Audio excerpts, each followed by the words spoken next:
Thank you, everybody. Thanks so much for having me here. I'm going to talk today about nailing your product market fit and then effectively scaling that to build an impactful company. So let me just grab my clicker here. And so we're going to go through, tell you a little bit about myself first. It's not moving. Oh, there we go. Hi. So I am the CEO and co-founder of Very Good Security, and I'll tell you a little bit about, before I start telling you about my background. I do have to share a simple superpower with you that I use all the time to be able to answer some questions, and it's basically that I use Google a significant amount of time. I use Google for everything, right? How to fix my car, but I also figured out how to take a company from 0 to 1 several times by Google. So, and this ties into product management, and it's very, very important. We'll get to it in a little bit, though. So, brief background about my history. So I graduated from the University of Maryland, computer science, computer engineering, as well as this minor in discrete mathematics. And I worked for Wall Street, building high-frequency trading systems for Wells Fargo. I then decided I do not want to, not add any value. So I moved west and joined a company called Milo that ended up selling to eBay about a year and a half later. And it's actually what sparked the whole Amazon Prime, Google Shopping Express, same-day delivery wars that we have today as consumers in the United States. And after that, I got into Y Combinator, and I built a company called Balance Payments, which was a payments gateway that eventually merged with Stripe and is now part of Stripe's marketplace's offering. But before I tell you about product market fit, I think it's important for us to understand what product market fit is. And you hear this phrase a lot: make something people want, make something people want. And I will tell you to say that. I'll say, yes, make something that people want, but you want them to do something once they want your product, right? Whether that's to use your product, whether that's to share your product, refer people to your product, but ultimately there's some goal or some action that you want people to take as they use your product. So what is that? Whether it's like, for example, for Very Good Security, it's revenue. So our idea here is we want people to want our product, but to also pay us money for it, right? So it's a very simple thing, but that's ultimately what product market fit is. And I don't like this phrase, what gets measured is what gets managed. It actually is wrongly attributed to the person who said it, so we're not going to even go into that. But I think it's important to say it here, though. That's what you measure as a North Star, right? So if I am basically trying to find product market fit, I want to be able to measure what my North Star is. And so, for example, if I make something that people want, my North Star is revenue. So I want to see if revenue goes up or goes down. That's what I'm trying to be looking. That's what I'm going to be looking for. And this is very important because it's going to drive everything that we do going forward to understand if we have product market fit or not. So, for example, if I'm building a B2C app, you might have more shares or more likes or more views, right? There's more invites. There's lots of actions that you can track, and that's what you call your North Star metric, or basically your, what they call the aha moment, right? For Facebook, it was 7 friends. In this particular case, that is what, when you say make something that people want, what we want to do is understand, okay, after they want the product, what do we get them to do next? That's the real key here. And so that's what we want to measure. And so my background is primarily in B2B. So if you're looking for B2C advice, I'm probably not going to be able to cater that to you. So I will tell you mostly about how to sell to enterprises and businesses, which is where our measurements are typically around revenue goals, right? And so how did we get to the MVP story of VGS? How did we find product market fit for my current company or my previous companies? And honestly, it's very simple and very intuitive at a high level, but I think the tactical details matter. So a good example might be, hey, I would like to build some kind of solution and then you go find customers, and then you're like, can I sell you this product? That's actually not what happened at VGS. A customer came to us, and they asked us, we saw that you did something for balanced. Can you just carve out a part of that and sell it to us? And then when I asked them really what they wanted from that product, they really just wanted a pain point for them to go away. They just wanted some kind of pain pill. They were in pain. They needed to go to market very fast, and they didn't want to spend 9 months building something when they can just potentially buy it. And this is something very interesting. A customer is willing to buy something to make this pain point go away just so that they can go to market faster. And that's a very key thing that's going to make a lot of sense as we build our product to go to market today. Again, we're going from 0 to 1 here, right? So we're building something from scratch and trying to get adoption to it. And so what was really interesting was they came to us and they asked us, can you help us get compliant? And that's amount of time that it takes for you to get compliant typically takes around anywhere between 6 to 9 months plus a total of investment of $300,000 at a minimum. And they wanted it done in 4 weeks. And what we did was we basically were like, we had no product, we had no code, all we had was a previous company that we built this in. And they came to us and they were basically asking us if we can get it done in 4 weeks. And we responded back to them and said, yeah, we can get it done in 4 weeks, but it's going to cost you 150 grand. No product, no line of code. Within 12 hours, they came back and said, great, when can we start? Right? So most of you go away and you're like, wow, that's awesome. That's a really good way for product market fit. No. Yes is the wrong answer. What you want them to come back and be like, no, the price is too high. But because they said yes, we could have come back and said, actually, it's going to be 250K. You want them to be shocked, right? I didn't learn anything from that, yes, but all I knew is somebody wanted to buy my product, and the value that I was providing for them was worth to them 150K.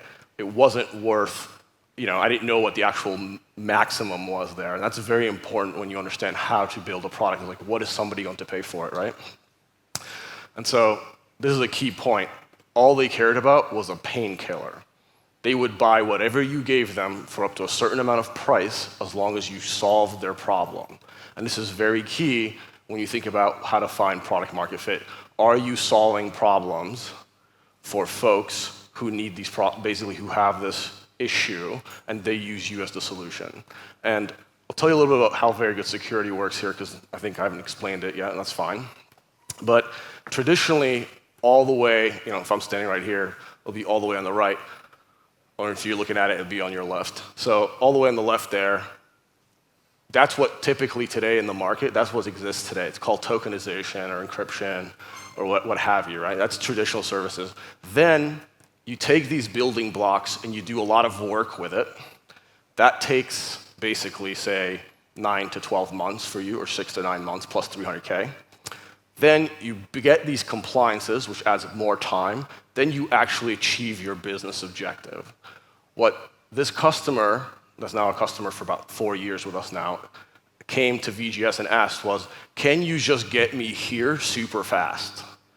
I don't really care about any of this. Can you just get me here? And what very good security does, and so this is actually what our company does, is we effectively limit your application. We take away all the sensitive data to let you interact and operate and basically do whatever you need to achieve your business objectives, but without actually holding on to the data.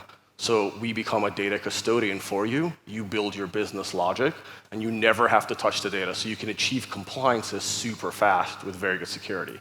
And that's ultimately what our product ended up being, was companies did not care about the steps that they had to take. They just wanted to end and solve a business goal and get to market fast. And that's how you find product market fit. We're going to quantify these things very quickly here. So how do you know if we have achieved product market fit, right? And this is actual. What I'm going to show you right now is actual. This is real data that came from building this company today. And so one of the things that our customers did right afterwards was they brought in this auditor to be able to give them this compliance. And the thing that this auditor did was after they gave them the compliance and they moved to the next customer, they referred to us 2 other customers exactly the same way. They said that they had such an easy time auditing them that they came back to VGS and they were like, go take these other 2 customers and do whatever you did for this other one, because this customer is going to take 9 to 12 months to achieve their goals. They sent us 2 independent customers, completely, we haven't talked to them, and it was done by a third party that was external and unbiased towards us. That's how you know that's a good sign that you have product market fit. There's literally a market out there where someone else went, explains your product, your messaging, your positioning, and they refer to you 2 companies without you asking them to give you those referrals. That's one very strong signal that you have product market fit. The other one is, can you make outbound sales, up to 10 outbound sales? Actually, another one of our founders from YC validated this. It's called Try Retool. It's a retool product. It's really cool. You can make 10 cold outbound sales, get on meetings, and get somebody to pay without previously interacting with them. You have product market fit. It's undoubtful. I mean, there's zero doubt at this point that you have product market fit. You've reached out to 10 independent people, you've talked to them, and they've literally given you money for your product. You have product market fit. But not just any kind of positioning or marketing is going to actually get you product market fit, right? A really, really easy way is to use Google or Facebook and attract the right audience that you're going for. And this is actually super interesting to put your ideas, your messaging, and your positioning in front of tons of people. We actually do this today when we're trying to roll out a brand new product. And you'll see another example of how little it costs you to build a pipeline of qualified leads. For example, in the example that we're going to get to, it was about $1 million that we were able to build with something like $10 a day. And you'll see how we're able to do that. But the thing is, don't optimize for clicks when you try to do this. Most people will be like, SEO, optimize for clicks. No, that's the wrong focus. What you want to optimize for is messaging and positioning, right? And so a good example is web accounting software, right? If you type in web accounting software, web-based accounting software, web accounting software, you're going to be attracting companies that search for accounting software, or basically searching for accounting services. And so you want to make sure that your ad copy gives you the product features that get people to click. And what you are going to measure is the total amount of conversion. If you get 2 signups based on the messaging and positioning for $10 per day, you have a very interesting product. If somebody's able to sign up or give you an email or anything like that, you probably have product market fit. So it's a very, very simple way. It does not cost you more than $300 per day, per month to try that. But if you get, you can bring down that budget pretty low. But the point is, that's a very easy way to go talk to customers in an automated fashion. Here's where you do not have product market fit. If you actually go and make a sale, and your customer comes to you and they say, I want to buy your product, but I need it customized to me. At first, you can't ignore that price that happens. And this happens a lot in B2B businesses, right? If I'm selling a product today, I go to them and they're basically like, I want to buy this product, but I need you to make all these customizations and I'm going to pay you 3 times the price of the original list price of the product itself. If I was going from 0 to here, I'm trying to build my company, I'm like, wow, revenue, that's a big contract, I'm going to do that. No, do not do that. What will happen here is you're just going to become a services-based business that sells support contracts for companies that buy your original product. You do not have product market fit, and actually, believe it or not, this will not get funded if this happens. So very, very important to understand what is your services support ratio to your software sales. And so when do you have that aha moment, right? I think there was another presentation earlier today that talked about Slack's aha moment. What's really interesting is this is the action that their product market fit was trying to actually acquire, right? One of the things was, Slack wants to become a better communication tool. So one of their North Star goals was, how can we have viral growth where people are interacting and have daily active users on our platform, right? And so they definitely achieved product market fit, because that's when they realized that they had this sudden surge of users and just continued with this exponential hockey stick growth. So you will see the action that we talked about earlier in this conversation, earlier in this presentation. You'll basically see that start to exponentially grow that's a really good indicator that you are having your aha moment. And then we take some time to, and then that's another conversation. What is the aha moment? How do you measure that, right? So, but right now, this is the way you should be thinking about it. Do I have product market fit? Yes. If this is your graph, yes, right? The other thing you need to think about is there's a simple question that you can ask your users. So let's go take those 10 outbound sales that you just closed. Well done, by the way, it was awesome. And then you're going to go ask them, what would you do, or how would you feel if the product shut down tomorrow? And if about 40 to 50% of them come to you and say they would be very disappointed and it would actually be a pain for them, you have a good product and you have a good market, and that is what you need to continue to invest in. Basically, if they can't live, if 4 out of 10 or 5 out of 10 can't live without your product, you have product market fit. So important. But even if you did acquire product market fit, it doesn't mean you have a successful company. And it's very elusive, and most people make the assumption that time is constant. But time is not constant. It's actually the only thing that actually continues to change. And so it's the one factor you can always assume on that will always change. Time is not constant. And so basically, do you believe that product market fit, or product market, the market for your product, do you believe that there will be much more demand for it as time goes on? And as you scale your growth, will more people demand it? And I'm going to show you 2 examples, one personal, one from a close friend of mine, where we did not achieve product market fit. So you might think, okay, product market fit is what Mahmoud just said, these 10 simple metrics or whatever I set up there. It's not, because again, like I said, time is not constant. We built Balanced. We were processing it up to $500 to $1 billion per year. That's a very successful business, right? No, it's not. Here's why. Because the market was very nascent and very new, we had companies like going after things like Lyft, going after these companies that are doing marketplace payments. No one understood what a marketplace was. Today, we know what it is today. The market has shifted. Now we all understand what that is today.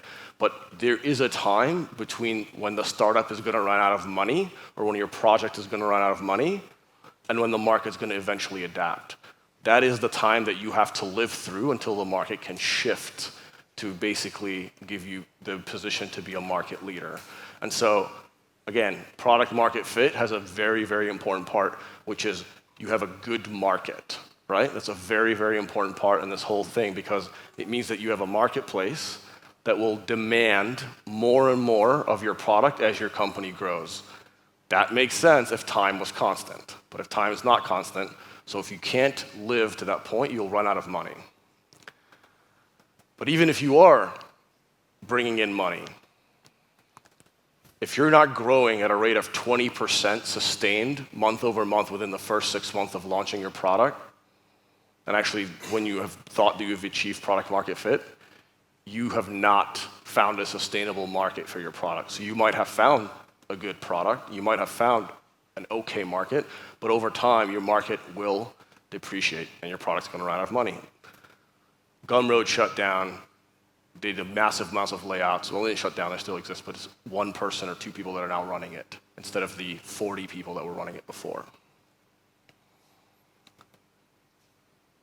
So we're going to talk a little bit about product differentiation. And it's actually not that difficult, but you'll see some simple things that go a long way, right? Nothing I'm going to tell you is a silver bullet. I'm just going to give you a bunch of lead bullets, and you need to choose to see if you're going to do them or not, right? And so, very simple is fast shipping. Shipping your product super fast. Does it have, this is something that Paul Graham always used to say at YC office hours, does it provide what's called a quantum of utility? If it has any kind of value, you should ship it. In fact, if you're not embarrassed when you launched your product, you've waited too long. Seriously. There's a lot of slides here, a lot of text actually, but this one's wrong. Anyway, no problem. The issue here though is this is how I was able to add $1 million of backlog very quickly. I had an option to move into a different compliance market. I went to my team and I asked them, find out if we can enter this new market. And the team went and said, there's two options. We can either build it. You had the engineers that always came to you, and they're like, let's just build it. Let's just throw some code at it, right? Terrible idea. Second thing was, you had a company that was like, a person came with a great idea. It was like, let's just build a landing page and see if we can capture some emails and apply the same tactics that I talked about earlier. Can I run some words and get some signups, right? Option A was wrong. It actually cost us a lot of time, a lot of money. Option B, in the meantime, when we ran these experiments in parallel, in 1 week worth of work, I was able to generate $1 million of qualified pipeline in less than 3 months. All I did was ask the team to come up with a solution, and the team came up with this solution, and they were able to generate $1 million of qualified pipeline in 3 months with only 1 week of work. That's not a crazy investment. That's a very good investment, or a good return on my investment there. And so this is how I'm thinking about product market fit. Can I repurpose my product, right? Don't start building it today. The first sale we made, we had no lines of code. I just showed you again, I entered into a brand new market without a product. I just made a landing page with a sign up, and I was like, please sign up your email there. And we actually were able to generate $1 million of qualified pipeline. And so the really cool thing about today is Intercom and Drift, or any of these chat things that you can embed on your website. One of the coolest things you can do is just talk to your users, right? And I heard something really interesting yesterday, where someone was able to bring their customers in and actually have a Q&A with them, and that was really interesting. I thought it was great. Definitely talk to your users. This is me really talking to my users, and you could see, one of our customers was like, please say to the founder and the team that the product is awesome. I didn't tell them that I was the founder, but then they ended up finding out that I was the founder. And but you see that I'm doing this, right? And so it's really important. And know that a CEO doing customer support is a sign of a healthy business or a failing business, but really it should be mostly a sign of a healthy business. And that's what you are as product managers or want to be product managers. A CEO is just a product manager of all the product lines, and a product manager is a CEO of a specific product line, right? It's the exact same thing, just replace the word CEO with product manager. Customer support and better product execution is a key differentiator. Zoom versus Google Meets or Google Hangouts. Zoom was one of the most successful IPOs in the past 10 years. They did nothing differently, they just executed very well on their product. The other thing is Zappos. Zappos is a customer-obsessed company. They fit very well in the culture of Amazon. Everybody did support, mandatory 6-month support session when you first joined the company. Everybody obsessed about doing support. That's a key differentiator for your company. Amazon. Everybody in Amazon at least spends 2 weeks of their year doing support. So you need to ask yourself, if you're not on support, talking to your users, but Jeff Bezos is, and he's the richest man in the world, and the CEO and founder of Amazon, why aren't you doing it? Right? Ask yourself that question. Some lessons that we learned from scaling this. So I've not scaled the company past 100 people yet. We're about 85 and growing. I think we just hired 2 people yesterday, so we're 87, I guess. But the idea here is that I'm going to give you advice that I've seen break down as the company scaled from an engineering and product line perspective. But again, if you're looking for how do I deal with a 1,000-person product company, I'm sure some of these things will be helpful, but I don't think they'll be specifically tailored to that, right? And so it's actually cheaper for us to throw money at problem than it is to hire somebody. And I'm going to guess that's true as you get bigger. So you can do things in a small scale that don't scale. You can actually just throw money at the problem. It's always cheaper to throw money at the problem than it is to throw code, engineers, or manpower at it. The second thing is building a feedback loop, right? You want sales, support, who are on the ground. You are on support too, as we've discussed. You're all on support now. And engineering teams to all feedback to the product team. So you must have this product sync that continues to rally and basically bring in what people are thinking of your product today. And the most important part is, now that you've found product market fit, some things you should do as you scale your company. What do I look for as a CEO and a good product manager? I basically look for a few things. And there are really only two that matter. You look for help the company understand its vision and plan its roadmap, and you establish the goals and the strategy. And the third option is you relentlessly execute on the first two as a good product manager. As a CEO, I have to do that.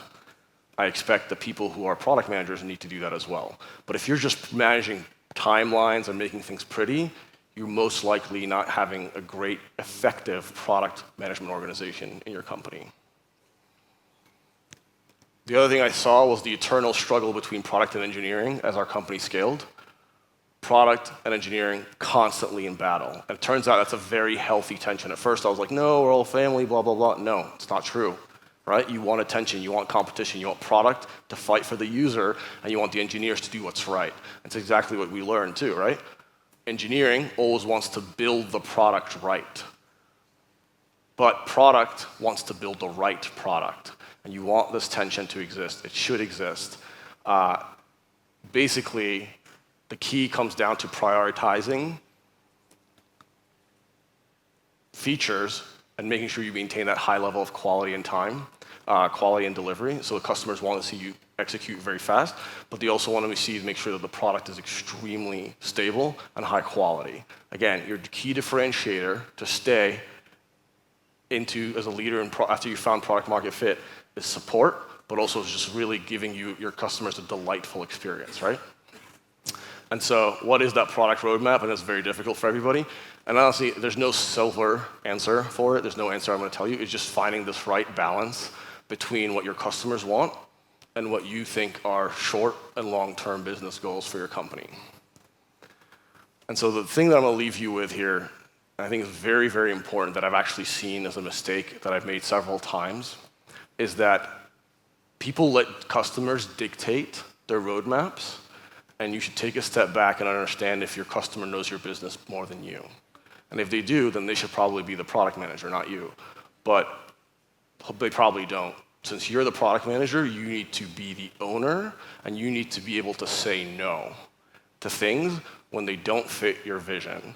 And so if you want to continue to have product market fit, as like we said before, time is not constant. As long as time's not constant, this is true. If you want to continue to be a market leader and continue to make your product relevant today, you need to make sure that you are the visionary and you execute on what you think the customer will want, but take their input, take their feedback or recommendations as input into that. And yeah, that's all I had to share with you today. Hopefully it was helpful. We are hiring. Thank you. Mahmoud, do you realize that you just gave up all of our secrets? And that's amazing. So huge round of applause to Mahmoud. Oh, thank you. Cool, but we can move on to the interesting part, to Q&A session. We have a mic, but please keep it closer to yourself so that we can hear the questions. And we have volunteers with the mic. First question. Thank you so much. My name is Natalie, and thank you thank you for such an informative speech. I'm really impressed. By the way, you have very beautiful voice. And that's another part I'm thankful for. My question is, do you personally think, what do you think, considering if we want to know what people think about our product, monitoring tools, brand monitoring tools, tracking, are they helpful actually in reaching that product market fit? So do you have product market fit already or no? As far as I can judge, no. Okay, so tools are not going to matter, right? So actually, this is a good point. Let me give you a piece of advice that I gave my co-founder when he came to me and he was like, hey, I don't think this customer has product market fit. He came to me and he was like, I don't think we got. And so I went to him and I was like, Marshall, does this person have sensitive data? So this is my company, right? So take this. Does this person have the problem that we have set out to build our company to solve? And he was like, yes. And I was like, then Marshall, I don't want to hear it. You will go to their office and you will literally sit next to them and you'll find out how to integrate them or how to make them use the product and make it useful. I did the first 6 or 7 integrations myself in the company, and he did too. And he came back and he was like, okay, you're right, I see the issue, and there's what we need to do. So if you believe that you do have value to give to customers, there's no reason for you to use those tools. Just go knock on doors or get people to hold a meetup and just sit right next to them and be like, why is this not going to work for you? And that's your roadmap. That's your plan. Until you basically get them to love you, then they can, they'll always refer other people to you, or they'll serve as a reference customer for you. But in my mind, since you do not believe that you have product market fit, you should just physically go and be present next to your customers and just ask them right directly to their face, why is this not working? It's the best feedback. And look, body language is 70%, 90% of the communication. So if they're like, hey, sorry, it's not on our roadmap this time behind an email, they're never going to give you the real answer, right? But just watching them, looking them right in the eye, they'll tell you and be very honest with you. And I think that's what you need to know. I don't think you should invest tools right now if you don't have product market fit. Thank you so much. Of course. Thank you. Amazing question and amazing answer. And I must agree, Mahmoud has amazing voice. And you should just go to our... No. You should just go to our Glassdoor and see what kind of reviews we have. So, anyways, next question. I'm blushing. Yeah, I see the question here, the hand. That's cool. Good catch. Yeah. Thank you very much for your presentation. Actually, it was very interesting. And my question is, do you consider that having a good product market fit means that you will have instant communication with customers? And so what I mean by that, how can you actually make customers know that you have this amazing product that they actually need? Because usually customers have pains, but they have no idea that painkillers exist on the market. And I know that this is a marketing question, but how do you make customers come to you when you build or when you actually are trying to build the product that will relieve their pains? Yeah, that's a good point. So I'm going to break down your question into 2 things, right? Which is, if you've already built a product and you now you need to go find customers, you did the first part of A in that example, right? Where you built the product first instead of talking to customers, and that's okay, we can salvage that problem.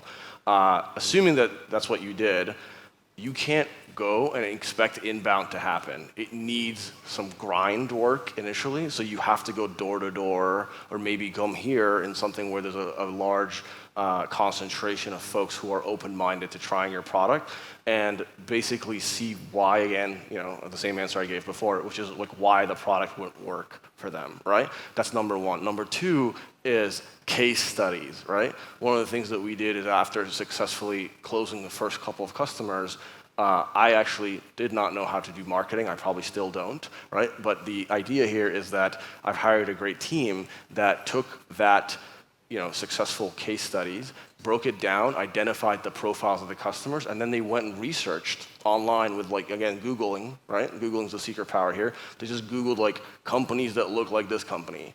And so they found a list, and, they basically were like, let's go target these folks with the same message that resonated with the other companies. And that's actually how we were able to build more pipeline. And so there's 2 things that you need to do here. But there's going to be a lot more work that you have to do because you've invested a lot more money and time once you've actually built your product. Next time, don't do that. but best of luck, and if that's something that you're working on. Does that answer your question? Okay, great. Cool. Guys, can you put the hands up so we can see where the question is? It's really dark out here. Mahmoud, I think no questions. All right. Thank you so much for your talk. Thank you, folks. Bye.